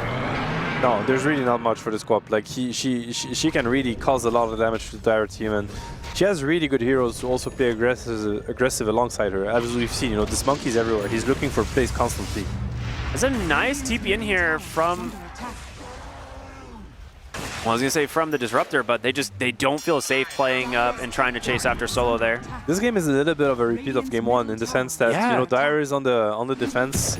They have heroes that are going to scale greatly in the late game, and they're now trying to just, like, kind of stabilize the game, make the map, you know, like, safe enough for the cores to farm. And on the other side, you have Radiant that is, like, on the active. They have, like, very active supports. obviously an explosive mid laner in a good matchup. Yeah. We have a 14-minute Blink Dagger for the Batrider, by the way. Yeah, that's So- that is fast. He is very much ready to fight. Panto top lane gonna send the glimpse. Mira actually blinks in initially, but here comes the lasso. The raises should do the job they do. Nice static storm to zone them out, but a really nice boundless strike from Chiro Jr. does find Nightfall. He's doing his best to get away here. Snowball will connect. They get the job 2 for 1, favoring Yandex. There is no juking against the monkey. That just doesn't work. If he gets the initial connection on either right click or the boundless strike, Which he's gonna bound the strike, right? Yeah. Right out of fog every Yeah. time. it's very hard for PL to do anything about it really. And Nightfall's going Manta first, so we've seen different builds. Like right now, there's like a debate about the PL idle build. We sometimes see Diffusal Blade, sometimes Manta, sometimes Aghanim's Rush. So I think throughout the tournament, we're probably gonna see what ends up being the most successful. But this is like yet another approach. It does feel so reminiscent of last game. You were definitely right about that one. We'll see if Nightfall manages to start to pull ahead. The Shadow Fiend Kaya Yasha timing is also a really big one, which he's closing in on. The But difference being that maybe the matchup is a little bit, a little bit more even. I Yeah, would say. I would agree. It's probably PL favored, but Quap has a lot to say in this matchup, especially in the late game. I'm thinking of like, Refresher, double Sonic Wave, the Mjolnir procs. The Timber also is going to scale much nicer than a Pangolier. So if the game slows down, I think Yandex is much more chilled than in game 1. Her Ags is also just crazy strong sometimes. Oh, what a tree cut from Mira! He has the lasso, he's gonna drop it. The Golem comes out, Stampede as well. The Static Storm dropped right on top. Glimpse back into the center, gets the raises to finish the job. Kiyotaka forced to throw the ult here. Gonna take out to the Blade Mail. Very nicely done here from Aurora, but they still lose the Shadow Fiend, and TA2000 is very strong, still has Sonic Wave available. I really like what TA2000 is doing this game. I think he's keeping up with the last hits and with the farm, but he's playing really active and he's really like, there's no reason to not play like that. Like you play a level 12 core from the mid lane, that's what you're going to see, and it's not because he's playing from the safe lane that he's like, diverting from what the hero can do. And this is a hero that has like a 6-second cooldown blink, like crazy nukes, crazy right clicks. Mira's just dead. He just runs in his Firefly with Blade Mail. What can you do to this? He's just chasing them around the map, and he knows that PL is not comfortable matching his aggression. So essentially, Radiant is always going to be in an outnumbering situation because of what their carry is doing, and he's a PL player himself. Like he knows that PL, the last thing PL wants to do is having to match that. Yeah. So Manta done for Nightfall. His first item, his kind of transitionary item until he gets to his Aghanim Scepter. So that's definitely a let me farm. Yeah. Let me farm item build, as well as the Curio. Like the message is pretty clear. It's like, do not expect anything from me, until further notice, basically. So, which is fair enough. He is playing PL. That should not come as a surprise to anyone. And we're going to see the Blink Dagger now completed on Centaur. So Centaur will be hoping to make an explosive entrance with this item here once again, like matching what we saw in the previous game. Had a massive impact with the Blink, yeah. Who are you looking for right now with this Blink now? I think basically what they want to do is like they have to connect to SF somehow, because I'm looking at the heroes and they don't have the most damage between Centaur, Bat, and Disruptor. Like it's gonna be just enough to kill a monkey, but a lot of things can go wrong. Like a snowball can happen, Warlock Rock, Warlock Heal, like things can. But if SF is involved, surely whatever they stun will die. True. So their aim is gonna be to look at Kiyotaka and try to play around him. Maybe play off runes or around the mid lane or whatever he decides to do. And every time they have the cooldowns ready, like ideally Stampede, Lasso, and Static Storm, they go and hunt for kills and try to play the next sequence until they get these cooldowns back. That's a really good point. I don't know how you survive that fight. Like Tusk can't snowball your Static Storm, right? So whoever they go on is stuck in the full combo. Yeah, it's only gonna be Warlock's Rock, but that's why this is a game of like both teams trying to start the fight and finding the tools to do so. So playing around your vision, playing on the back of a good smoke. Eventually, there's going to be tools for Radiant. I was checking what Timber's going to buy, but it doesn't look like he's buying the Axe, because that could have been one tool. Like usually these Timber Aghanims, they turn into like obviously a damage machine, but also like a scouting tool. Yeah. Where they just, they feel very comfortable just Timber chaining in and kind of breaking formation.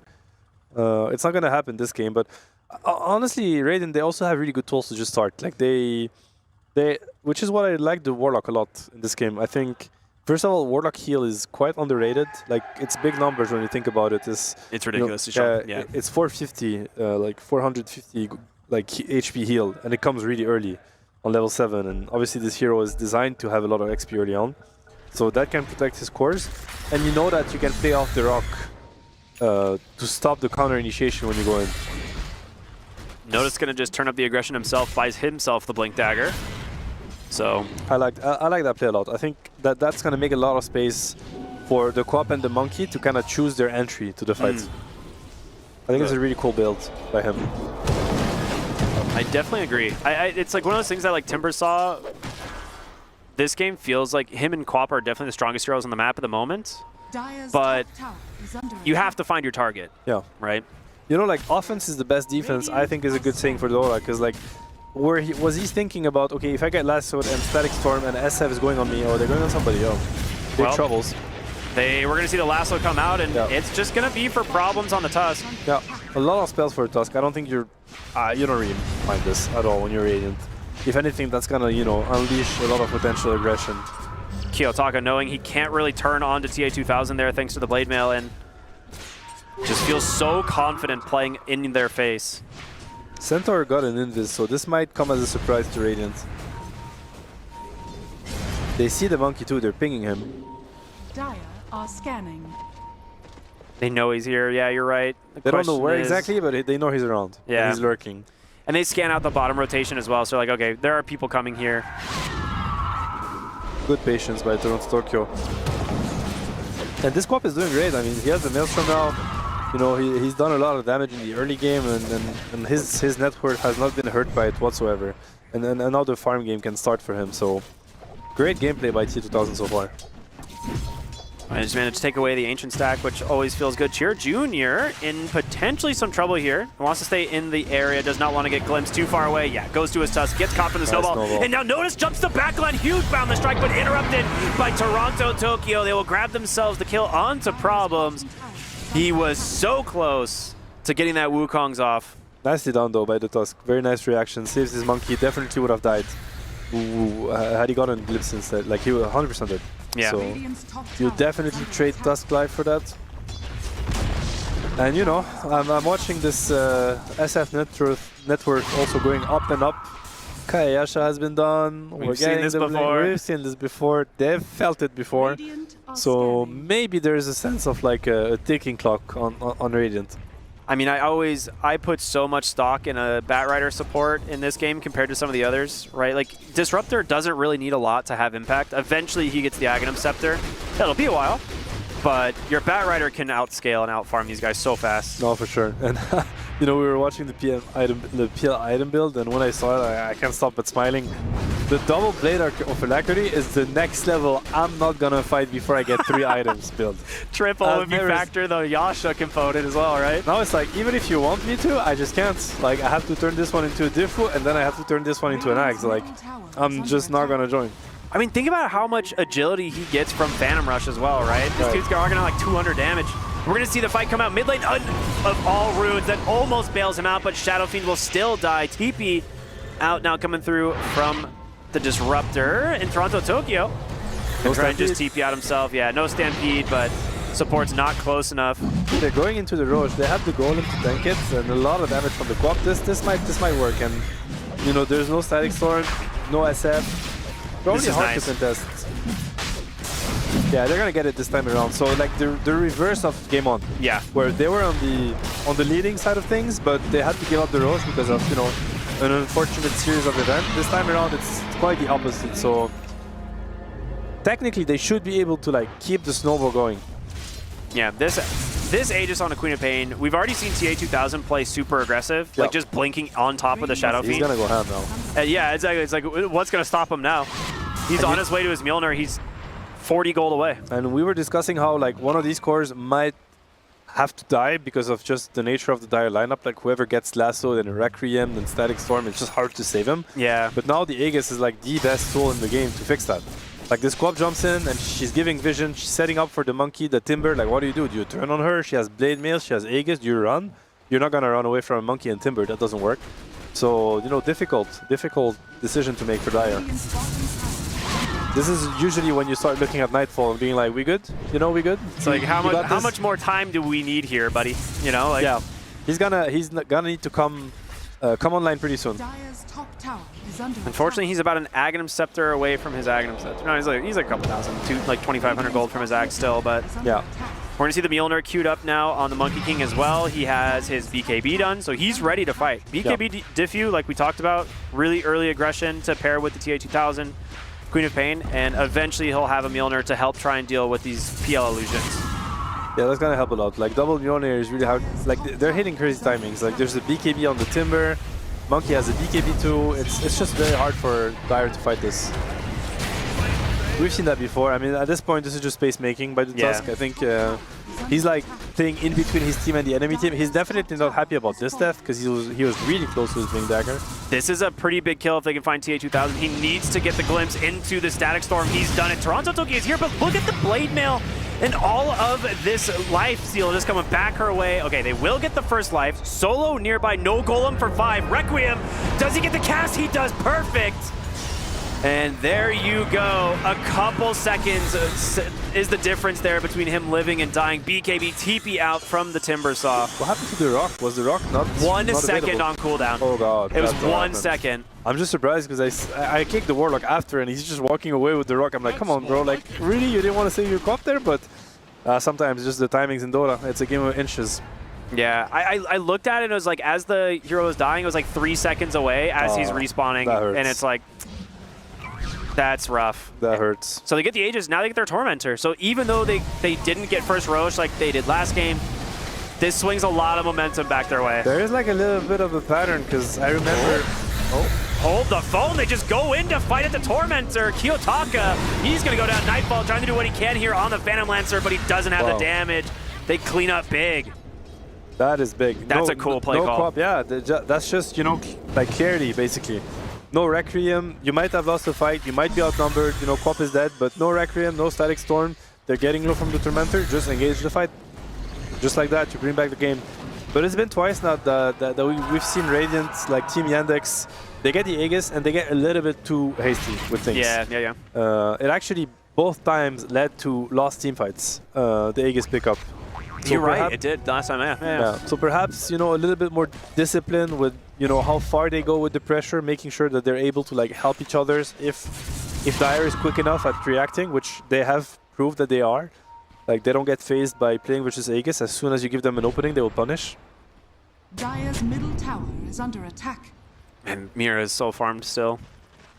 And this is typically like a good approach. Like I'm looking at this Monkey and this Timber. Like you play versus PL and you don't have to overthink PL before he comes online. So you want to time your items, your like anti-PL items for when PL comes online.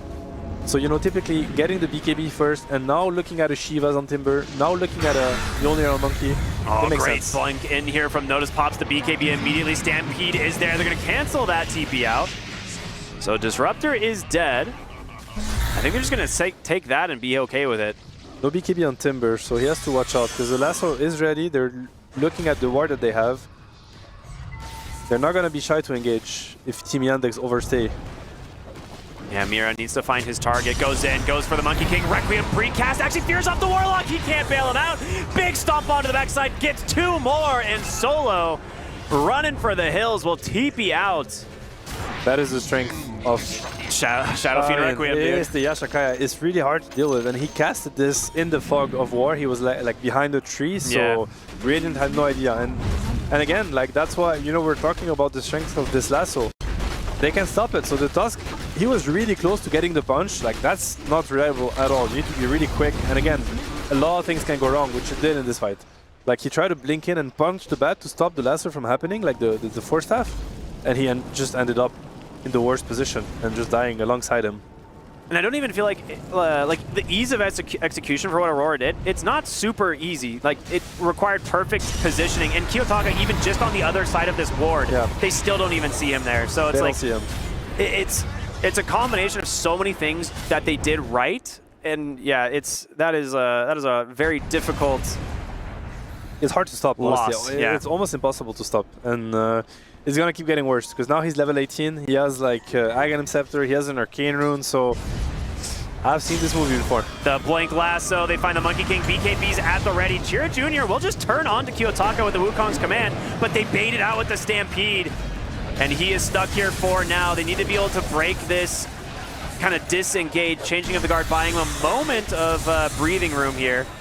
As he will jump back into the Static Storm glimpse, but he's not close enough on the edge, so they will not be able to really follow this up with too much Golem. Gonna get dropped here by the Warlock, and Kiyotaka in a rough spot. In comes TA2000 trying to finish the job, and they will. A massive kill here, but Nightfall he actually just can't do it. Yeah, he can't. Massive damage by the co-op. I mean, the difference this fight, no Requiem on SF. Yeah. And they need to respect these cooldowns because we've seen it over and over again. Like, the reason why Dire is winning fights in the mid game is because of SF ultis. He didn't have it this time around, so they could not burst on the lasso. He actually had to just, run away from the aggression. And yeah, that leaves, full freedom for the co-op, for the Monkey to stand their ground. And so, I mean, again, like, it looks hard for the PL to find impact. So yeah. It's gonna come later, I hope, for Dire. But right now it feels like he can't get close to them. He just can't deal enough damage. His illusions are just dying to the Mjolnirs. Yeah, in like a vacuum, like the 1v1, the Monkey King versus the PL right now. I mean, PL wins that. We saw he was coming out ahead, but the second any other hero shows up, no shot. It's too much, Fatal Bounds, like Timbersaw spells. The co-op is doing like a crazy amount of damage also. Like in the last fight, it was insane, and it's gonna keep getting better. Nice D-ward there actually by the tier 2, actually getting a sentry as well. That'll protect their high ground ward. Yeah, we're not looking at a double Shiva's build-up. For now, that's what they have queued up. Like, they actually bought the 2 Veils, so it looks like they're committing for it, which I don't mind. I think, whatever, you're gonna have to deal with this PL eventually. Like, it's gonna become your main issue. So whatever helps you do so, and how you itemize, you should commit. I'm kind of with you. I don't think I mind the Shivas too much at all. Like having multiple, it's still pretty high impact, and there's a good shot that they're not even on the same target in the fight. 100%, and the scouting ability, the slowing ability, like Shiva's, it offers much more than just the aura and the reduction that you get, whether it's attack speed or HP regen. It's also about the active. It's an aggressive play here from Chira Jr. going right up onto the high ground. He's going to be stuck on that kinetic fence for a while. Well, I was going to mention this interaction earlier. I just wasn't sure if we were going to see it. No, it's a very weird interaction and very annoying when you play Monkey. You just stun yourself until kinetic field ends. Pretty much. It's super annoying to play this matchup. And you kind of see it a lot because Disruptor is typically one of the heroes you think about when you pick Monkey. You just know you're going to kill this guy over and over again. Yeah. All right, Roshan number 2. There's going to be the Roar. They're really far to contest this. Like, I would say it's almost impossible for them. They have to let it go. Yeah, Toronto, Tokyo with no Stampede either. Like, I don't know how you even get close. Like, the bright side for them is that it's not so easy to siege for Aiden lineup. Like, these heroes naturally don't like sieging towers, and especially against Dire, it's almost impossible. Toronto, Tokyo thought he could BKB TP out, but the Tusk was ready and waiting, and with this one, will be a very easy pickup here for Natus. That was a 9-second BKB, so it hurts. Yeah. Definitely not what you want to see from your first BKB usage. Stuck around just a second too long. Yeah. I mean, I'm thinking of how the fights are gonna develop, and I think I like Yandex's chances more this game. Like, they have more tools to deal with this SF. They have the Golem to maybe stop his ulti. The Tusk, yep, very good hero to deal with the ulti. You can try to clutch it. Like, I've seen this Tusk like pre-snowball. I like this approach. Yeah. Like, he's like getting close. Because obviously, if you plan on reacting to the Requiem, it's almost impossible. Like, we're talking like machine, like AI reflexes. It's not going to happen. But if you pre-snowball, it can be a pretty good tool. Like, you get in there, you get close to your core, you click the snowball, and then you decide whether you want to put him in or not. Yeah. High ground siege with the banner drop. They immediately want to put this Aegis to work. Yeah, the fact that the Centaur is dead, like, it makes them feel very safe about it. But they have to watch out because there is a scenario where, fighting into your base, like into the enemy base because of a 4-staff lasso, into an SF ulti, it can get really tricky. Radiant are scanning. They're going to have the Shivas coming out here in just a moment. TA2000, like you said, needs to be careful of the lasso. They've got the Lotus Orb already placed on top of her. Banner is going to get cleared up there. Blink, Requiem out from Kiyotaka. Managed to fear off just one, but they get the lasso, and that has sent Chira Jr. into the middle of absolutely nowhere. Notice going to be forced to BKB. Nightfall deep on the backline, trying to finish off solo. The glimpse puts him at no HP. A stomp now onto the Queen of Pain. She's on the high ground, just tanking the enemy team, but she will lose the Aegis. The question is, can you kill her a second time? Can Problems bail her out? Glimpse. They don't have it quite yet. Problems buying some good time, but he is in trouble now as well. Notice needs to get out of here, but you're playing against a Disruptor. You know you're going to get sent right back into the enemy team, and there it is. Big Sonic Wave out, though. Can they find more? Notice trying to get to safety, but he can't do it. Kiyotaka under pressure here from TA2000. He's going to finish the job. Gets a kill onto the Bat Rider as well, but Nightfall is back looking for a solo. It's a big fight win. It's a big hold here for the side of Aurora. You don't get the Quap, but I mean, has Aegis. Yeah, I mean, it hurts. I think you're really not happy with this if you're Radiant. Like, this is what I was afraid of. It's really not easy to take a fight, a high ground fight against the dire heroes. And honestly, what Kiyotaka did really surprised me. So sick. Did you notice? Like, he ultied into Blink just to get the instant fear on the monkey, make sure that he cannot react. I don't think I've seen this before. This is actually the first time I see this kind of usage. So very interesting way to look at the SF also. It's like, it's basically like an instant stun. Yeah. Like, we're not even talking about the cast animation that is already pretty low. But how do you react to this? Like, it's literally instant.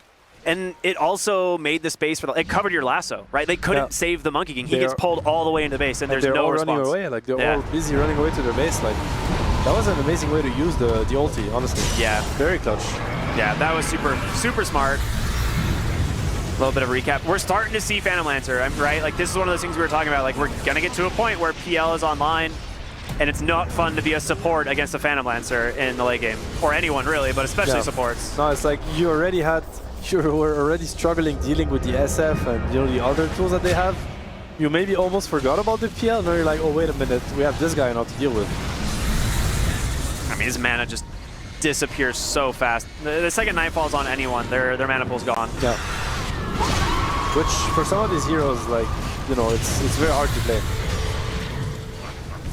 And we're still seeing the strength of the Queen of Pain, though, right? Like, she's still incredibly powerful. Oh, she's doing a lot. Like, honestly, Quap is the only hero that was really allowed to play the last fight. Like, the monkey died right away. He kind of could click his spells the best way he could, but it had very little impact just because of how the fight started. Timber also got gone on, so the Quap alone did so much. Like, he took down 3 heroes almost by himself, so there is a lot of potential on Radiant still. Like, the nature of last fight and how they took it and where they took it was just not in their favor. Anywhere else on the map looks totally different, right? 100%. Yeah, right now, the little bit of pause, give us a moment to kind of look over some of the next big items. The Heart of Tarask in the backpack for the Phantom Lancer. That's always been one of those, like, dream items. Like, you get to your heart and then suddenly the game changes. Yes, for sure. Like, especially versus, you know, like a lineup like Radiant, because they deal a lot of damage. It's not like a massive amount of damage, it's just like damage over time. So the heart regen is going to come in handy. Like, if you manage not to die, which should be possible with the items that he has, 2-3 seconds of regenning back up and you just enter the fight again. And hopefully at that point, you know, the BKBs are on cooldown, the big ultis are on cooldown, and this is when PL really, like, shines. Yeah. And will take over the fight. Kind of an interesting adjustment from Toronto-Tokyo this game. Like, we're not seeing the Aghanim Scepter prioritized at all from the Centaur. I kind of thought he might because he has the Shadow Fiend again and he wants to protect the Shadow Fiend. I think he doesn't care too much about saving or bailing out the Phantom Lancer, but opting to just go this, like, Shiva's... I think he had, like, Refresher or something queued up as well, so... Yeah. I mean, I like the Refresher actually a lot. I think the double Stampede especially is going to be very cool. It's an amazing tool, this game, the Stampede, when you think about it. They have very little lockdown, and they're really hoping that the fight is going to happen, you know, around the monkey and around his ring. Even for Timber, Stampede is quite annoying. Like, you want to make sure that you strength of the Bat Rider. There's the lasso. It's a double lasso. He just got an axe. Oh my goodness. The Warlock tries to bail him out and just gets delivered to death's door instead. Problems. Glimpse back into the side of Aurora. Okay, we were looking at other item timings. How does he have an Ags, man? What is his damage actually? He had an 80 rune on SF. Oh, okay, that makes sense. So he one-shotted the co-op, literally. That was like one shot. Well, It's crazy. 65 seconds without your strongest hero. Both supports dead. High ground siege.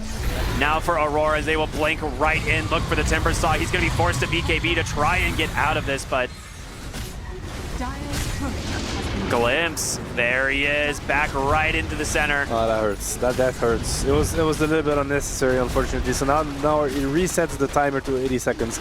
Luckily, they have no wave. Yeah, they cut the wave. Yeah, the monkey was cutting the wave, and there are towers on the side lanes, so there's not much they can get. So pretty good awareness from Shiro Jr. to not react to what was happening in his base and instead try to deal with it another way. They did stagger the death timer, so you're still 20 seconds without your quap, but then you're also 50 seconds without your Timber Saw. So the high ground defense is still going to be a little rough for a bit. It might cost you the racks anyway. Yeah. It might cost you the racks anyway, but you know, on the at least they're not able to get a second side, and it's going to give a little bit of time for Radiant to collect themselves and fight the rush. Centaur, double catapult, and a PL now getting to work on this mid lane of Rax. Playing Orchid next on PL. Gonna be very good also in this game. Yeah, that late game Bloodthorn is so sick too. No. I'm looking at this SF and I'm getting chills, man. Like, you need to deal with this hero one way or another. Like, this hero is a big problem. And with that, full lane of Rax, and they're just fishing with the lasso, right? Like, it's such a low cooldown ability. Every time we've seen it, it's doing work now. You just know that whoever gets lasso just dies. Like, there's nothing you can do about it really. Like, even the golem, which is a pretty reliable counter initiation, it comes quite quick, but it's just not quick enough for SF with this Kaya Yasha. Yeah, brutal turn of events here for Yandex, but it's almost identical playback of what we saw in game one, where Aurora is just waiting for their timings, and they play around it very well. It goes back to this high ground push. To be honest, I think it was a little bit of a mistake. Now they have to play for the rush, and again, they have the tools to get it right. They need to get on top of the SF. Yeah. Again, like, there's no way around it. He has a refresher now, so it's even worse. So luckily for them, the PL hasn't caused enough damage. And if you think about it, the rest of the heroes are just distractions. Like, they're just setting up for the SF. So the condition is to get on top of SF, you know, punch him maybe with the tusk, chain stun him with the rock. You have decent tools to deal with him. If that happens, I could see them win a fight. They are smoking into the enemy jungle. They will run into the Centaur, and with this, they do get the kill. So your Stampede, one of your Blink initiators, now sidelined for a little while. Yeah. Does Roche have buyback, but Roche is in 20. Or it may respawn. Yeah, actually. may respawn at 20. Yeah, you're right, you're right. Not yet, not yet. They could get lucky.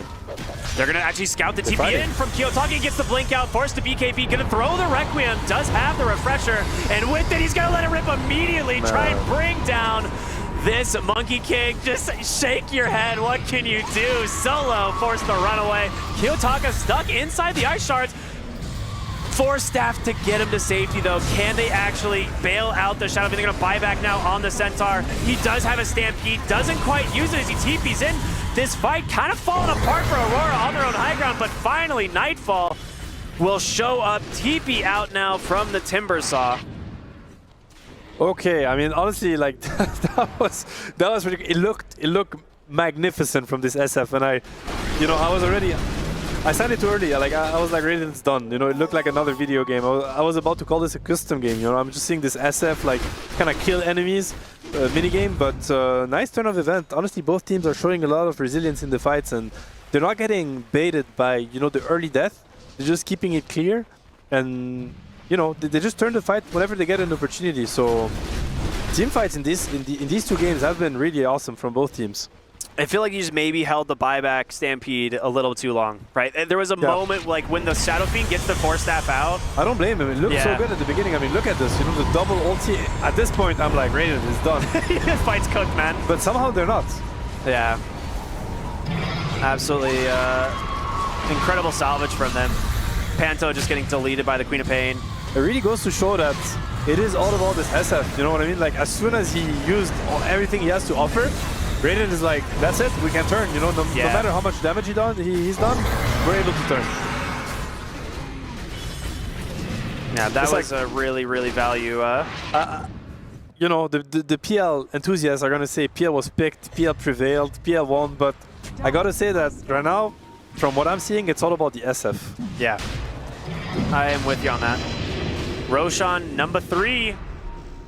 Yandex going to try and get this, and quickly, as the Aurora's going to come out, but yeah, it's going to be very difficult. Fighting in the pit against SF again, like you have to bait them, and that's what they're doing. Like they planted the ward, they attack the Roche until the roar, just to bait Dire into kind of getting closer and hopefully getting a favorable fight on favorable ground.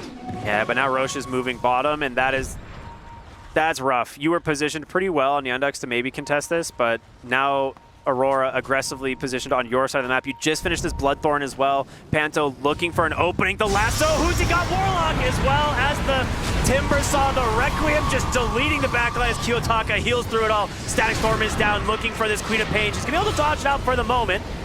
They do manage to get themselves the Disruptor. Cheer Jr. trying his best to dodge this one out and bide his time here inside the Wukong's command as the buybacks are come through. Notice wants to get into this fight a second time. TA2000 in aggressively. Nightfall does need to be careful, able to dodge this one out for the moment. The second Requiem, he connects again, fears off all 3, but do they have the damage to finally bring down this Queen of Pain? Notice stands his ground, pops the BKB, but TA2000 with the blink away. There's the glimpse, Disruptor is here, wants to put a stop to this, and they do. Chiro Jr. is gonna die back as well. It's the Shadow Fiend, you said it. It's time to buy Andisk. It's time to Q5 Andisk, because I don't know how you deal with this without Andisk. You have like 0.5 seconds to react to a 5k damage nuke. Oh, that's a neat little, the OD staff, yeah, the Outworld staff to dodge the glimpse, kind of nice. Very nice tool. Honestly, big statement by Kiyotaka this game. Bat Rider doing what he does best, finding a hero to die back. Dropping the golem. It seems like desperation's kicking in here a little bit as a blinked aggressive to go ahead and drop the Static Storm, and there it is. GG comes out, and Aurora, I don't know if it's the first 2-0 of the entire day, but one of the few ones for sure. Yeah. I mean, the first 2 groups are all split 1-1. Aurora gets a 2-0. That's huge. It doesn't really tell the story of the best of 2, because Yandex put up a really good fight, and there were lots of sequences where they were leading, and it looked good for them. I think I don't want to say they disrespected DSF,